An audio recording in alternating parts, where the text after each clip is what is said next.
Udahni duboko. Izdahni polako.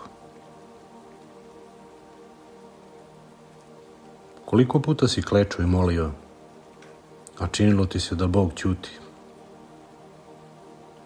Koliko puta si mislio da tvoje reči odlaze u prazno? Ali znaj, tvoje molitve imaju snagu, čak i kada misliš da ne stižu do neba.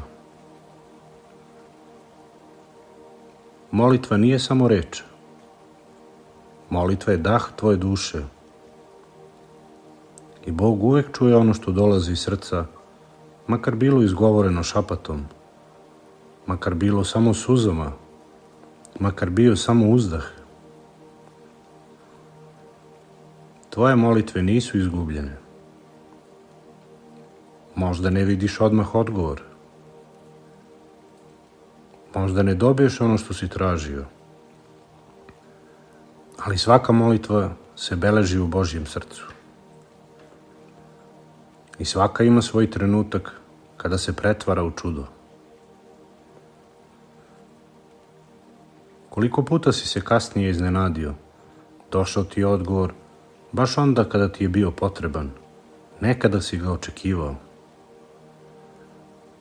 Koliko puta si dobio nešto bolje od onoga što si tražio. To je snaga molitve. On uvek stiže, ali na način i u vremenu koje bira Bog. Molitva menja stvari, ali najviše menja tebe. Dok moliš, tvoje srce postaje mekše, tvoja duša bliža Bogu, tvoja vera jača. I ponekad, dok čekaš odgovor,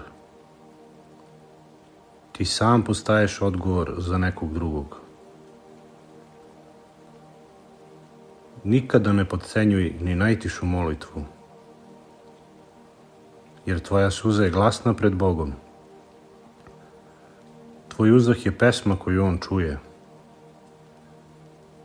Tvoje ćutanje je razgovor koji On razume. Tvoje molitve imaju snagu, ne zato što si ti moćan, već zato što onaj kome se moliš jeste.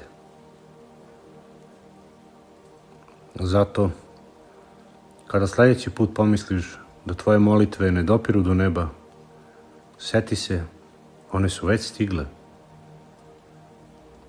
Možda ne vidiš, možda ne razumeš, ali Bog ih čuje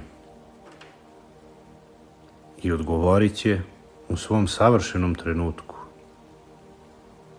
Jer svaka tvoja molitva ima snagu.